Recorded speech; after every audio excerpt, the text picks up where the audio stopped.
I often sought solace by the small pond near the forest. It wasn't just a pond to me, it was a sanctuary.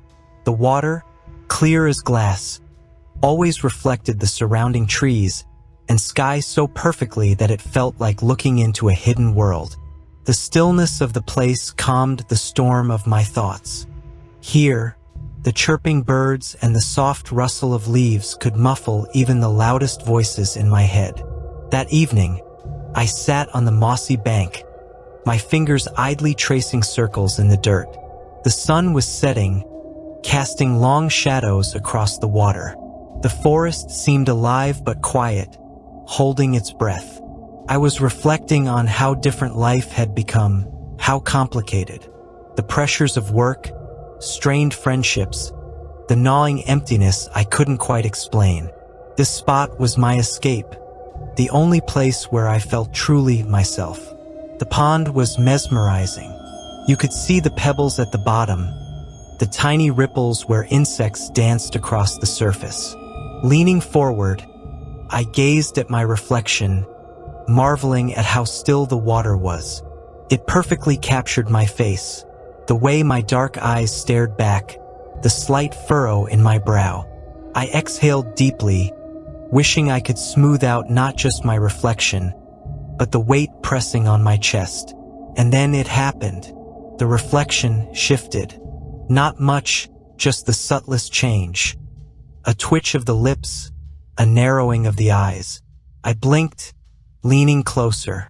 The face in the water wasn't quite mine anymore. The features were sharper, crueler. I swallowed hard, my pulse quickening. The face moved again, this time undeniably. Its lips curled upward into a grotesque grin. A smile so wide it stretched impossibly far, exposing teeth that weren't human at all. They were jagged and yellowed, like broken glass. And the eyes, they weren't mine. They gleamed with a malice so intense it felt like a knife twisting in my gut. I scrambled backward, my heart racing. The reflection didn't follow me. It stayed perfectly centered in the pond, grinning up at me. My own face was gone entirely, replaced by this other thing. It didn't belong to me. It didn't belong to anyone. And then it spoke. Not out loud, but in my head, the words slithering through my mind like icy fingers. Why do you come here? You think it's safe, don't you? That no one notices? But I've been watching. I've always been watching. I shook my head violently, squeezing my eyes shut. This wasn't real. Couldn't be real. I took a shaky breath and forced myself to open my eyes again, praying the pond would return to its usual calm. But the face was still there. Its grin had widened, the corners of its mouth splitting open as if the skin itself was tearing. A low, guttural sound began to echo in my ears, like laughter, but distorted, as if it were coming from deep underwater. I glanced around, desperate for an explanation. The forest was still, as if frozen in time. The air felt heavier, colder, suffocating.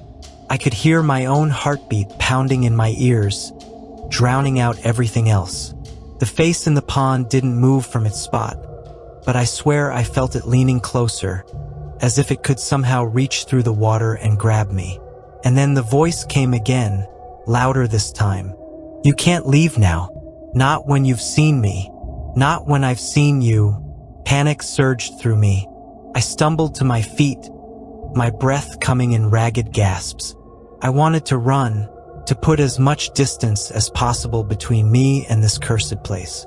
But my legs felt rooted to the ground, my body paralyzed by fear. And then, for the briefest moment, the pond's surface rippled.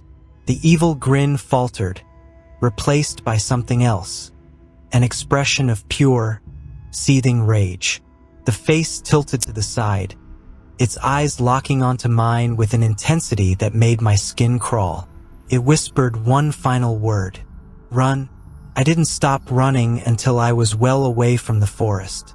My chest burned with every breath, and my legs felt like they were made of lead, but I couldn't slow down. The air around me seemed to hum, the memory of that face in the pond clawing at the edges of my mind. Even when the familiar rooftops of my neighborhood came into view, I didn't feel safe. By the time I reached my house, the sun had completely set, and the world was cloaked in shadows. My home, usually a haven of familiarity, looked strange to me now. The windows seemed darker than usual, almost reflective, as if they, too, were watching me. I shook off the thought and forced myself to step inside, closing the door behind me with a sense of finality. The quiet should have been comforting. The house felt wrong, subtly but unmistakably. The air seemed thicker, heavier, and the familiar creaks and groans of the old wood floor sounded off, like they came a beat too late, as if the house were hesitating. My skin prickled as I walked into the living room, flicking on the lights. The yellow glow filled the space, but the shadows it cast felt unnaturally deep, clinging stubbornly to the corners of the room. I told myself I was imagining things. That's all this was, my overactive mind playing tricks on me. But when I sat down on the couch, I couldn't shake the sensation that I wasn't alone. My eyes darted to the windows, to the hallway, to the doorway leading into the kitchen. Everything was still, but my heart was racing, every instinct screaming at me that something wasn't right. I tried to distract myself. I turned on the television, letting the familiar hum of voices and background music fill the room. It helped, if only a little. I even laughed bitterly at myself, muttering, "It's just a reflection, a stupid reflection." But even as I said it, I didn't believe it. The laughter on the TV suddenly cut out, replaced by static. I frowned, reaching for the remote to adjust the volume. But before I could, the screen flickered. For a moment, I thought it was just a technical glitch, until the screen settled on an image. It was the pond. My breath caught in my throat. The camera, if you could even call it that, seemed to be fixed on the water's surface. It was still and dark, but there was something just beneath it, moving slowly, like a shadow circling. My hands trembled as I tried to change the channel, but the remote didn't respond. I pressed the power button on the TV itself, but the image stayed. Then the screen went black. For a moment, I thought it was over. Relief washed over me, but it was short-lived. The TV came back on. My stomach dropped. The screen showed me sitting on the couch, staring back at the television. But in the corner of the frame, just behind me, was a figure. It was barely more than a silhouette, but I could see enough. The same sharp features, the impossibly wide grin, the hollow, hateful eyes. It was standing just out of reach, its head tilted at an unnatural angle as it watched me. I spun around, my heart hammering in my chest, but there was nothing there. The room was empty, just as it had been before. When I turned back to the TV, the figure was closer now, looming just over my shoulder. Its grin seemed to stretch even wider, its eyes fixed on mine. I could feel its gaze, cold and piercing, as if it were boring into my very soul. And then the lights in the house flickered. The TV shut off, plunging the room into darkness. My breath came in shallow gasps as I fumbled for the lamp on the side table, my fingers shaking so badly that I knocked it over. The bulb shattered, and I let out a startled yelp. In the silence that followed, I heard it, a soft, guttural laugh coming from somewhere behind me. I didn't turn around, couldn't. My body was frozen, every muscle locked in place as the sound grew louder, closer. My blood ran cold. The room felt like it was closing in on me, the air pressing against my chest. I forced myself to move, stumbling out of the living room and up the stairs to my bedroom. I slammed the door shut and locked it, as if that would do any good. The house was silent again, but the silence felt wrong. My eyes darted around the room, searching for any sign of movement, any flicker of shadow. The only light came from the moon filtering through the curtains, casting faint beams across the floor. I backed into the corner, sinking to the floor with my knees pulled to my chest. I didn't know if there was anything I could do. Then, just as I thought it might have been over, the mirror on the wall began to fog over, as if someone were breathing against it. And slowly, the words appeared, scrawled in the condensation by an invisible hand. "I see you." I must have been losing my mind. My body was trembling, my breathing uneven, and the scrawled message on the mirror refused to fade, as though etched into the glass itself. I stared at it, paralyzed, until the sound of the doorbell cut through the suffocating stillness. For a moment, I couldn't process it. The sound was so mundane, so normal, that it felt out of place in the nightmare I was living. The doorbell rang again, followed by the muffled sound of voices. I bolted upright, my heart still racing as I stumbled down the stairs. Each step felt surreal, as if I were wading through a fog. Reaching the front door, I hesitated for a second, staring at the doorknob as if expecting something sinister to greet me on the other side. But the familiar sound of my friend's voice broke through the haze. "Hey, you okay in there? We've been standing out here for a while." I pulled the door open, and there they were, James, his wife Lisa, and their daughter Mia. James grinned at me, holding up a bottle of wine. Lisa gave me a small wave, and Mia, clutching a stuffed bunny, looked up at me with wide, curious eyes. "You look like you've seen a ghost," James joked, stepping inside. For a moment, everything felt normal. Their presence was grounding, a small anchor to reality. I forced a smile, stepping aside to let them in. No, sorry, I just lost track of time. Come in." The living room felt different with them in it, warmer, almost safe.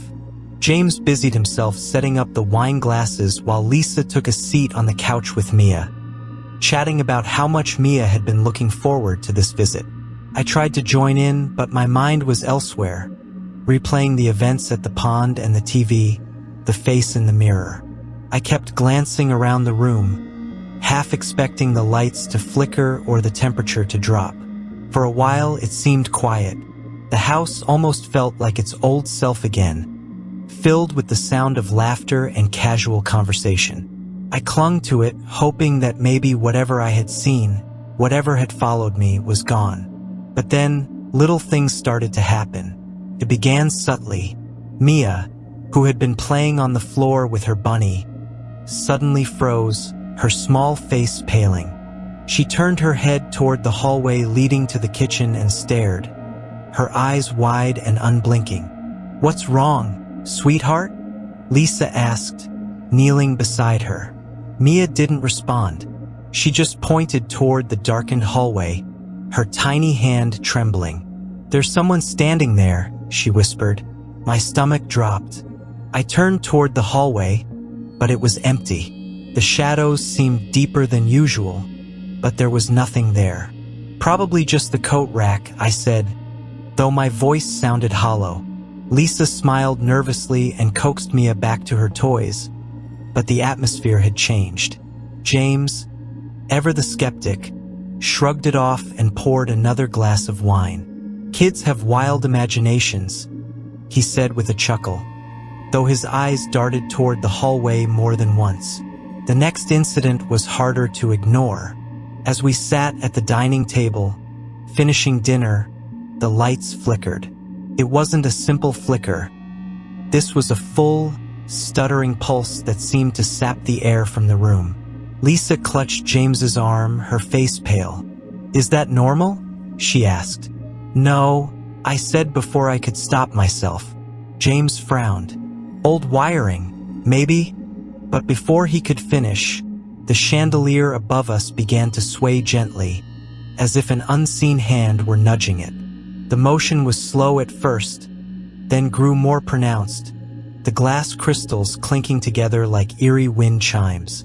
Everyone stared at it in silence, the tension in the room palpable. Then Mia's voice broke the silence. "The man is here," she said. Lisa grabbed her daughter, pulling her close. "What man, Mia?" "The man with the big smile," she whispered, burying her face in her mother's shoulder. I could feel it now, that oppressive presence, the sensation of being watched.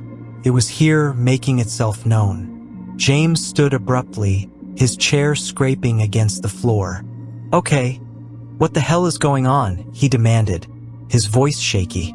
He looked at me as if I had the answers. "Is this some kind of prank?"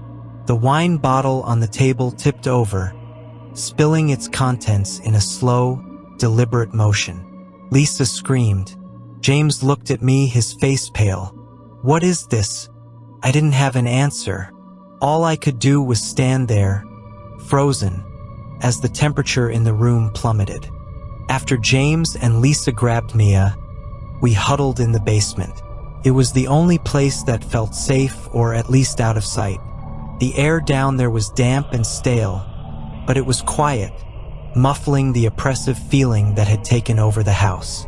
The basement was unfinished, with exposed beams and old furniture covered in dusty sheets.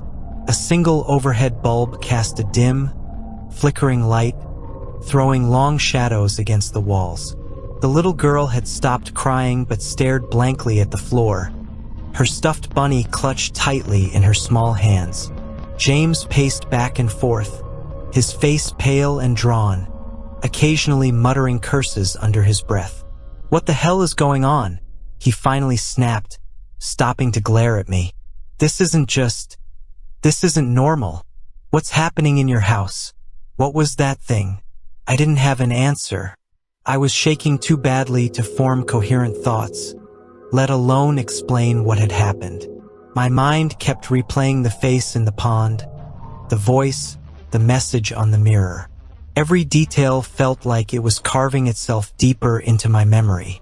"James, stop," Lisa said sharply, her own fear evident in her trembling voice. "This isn't helping." James sighed and ran a hand through his hair, muttering something under his breath. He sank onto a dusty chair, his leg bouncing with nervous energy. The silence stretched on, broken only by the occasional creak of the house above us. Every noise made us flinch. I kept glancing at the door to the basement stairs, half expecting it to swing open, for that thing to come down and finish what it started. But nothing happened. Then, faintly, we heard it, a sound that sent a chill straight through my bones, scratching. It started softly, like fingernails lightly raking across the wood. We all froze, the blood draining from our faces. The scratching grew louder, more deliberate, as if whatever was out there wanted us to know it hadn't gone far. Mia whimpered, burying her face in Lisa's shoulder. James stood abruptly, his fists clenched. "What is it doing now?" he hissed. No one answered. The scratching stopped suddenly, leaving a deafening silence in its wake. And then came a sound that was even worse, the slow, deliberate creak of something being written. I wanted to stay where I was, to pretend none of it was happening, but I couldn't. Something compelled me to move. My legs felt like lead as I stepped toward the basement door, my heart pounding so loudly I could hear it in my ears. "Don't," Lisa whispered, her voice trembling. "Don't open it," but I didn't have to. The message was already there, etched deep into the wood of the basement door, as if clawed into it by unseen hands. "Never come near my house." The words were jagged and uneven, as if carved with great effort. My breath caught in my throat, and I stumbled back, nearly tripping over an old crate. Lisa gasped, and James cursed under his breath. "What does that mean?" he demanded, his voice shaking. "Whose house? Your house? What is this?" I couldn't answer. My throat felt like it had closed up, my chest tightening painfully. I knew exactly what it meant. It wasn't talking about my house, it was talking about the pond. James stepped closer, his voice rising. "What does it mean?" I shook my head, unable to look at him. My mind raced, replaying every moment at the pond, every mistake that had led to this. I should have listened to my instincts, should have stayed away. But I couldn't explain that to James. I couldn't explain any of it. The hours dragged by. The house above us was eerily silent, as if the spirit had finally grown bored and moved on. But none of us dared to leave the basement. Not yet. Eventually, Mia fell asleep in Lisa's arms, her little face still tight with fear. James sat in the corner, staring at the ground, his face set in a grim expression. I stayed by the door, unable to stop staring at the carved message. When the first light of dawn crept through the narrow basement window, we finally decided it was safe. We crept upstairs, every step tentative, expecting something to leap out at us. The oppressive feeling was gone, leaving behind only a hollow emptiness. James and Lisa didn't waste time. They gathered Mia and their things, throwing nervous glances at me as they headed for the door. "We're leaving," James said bluntly, his voice cold.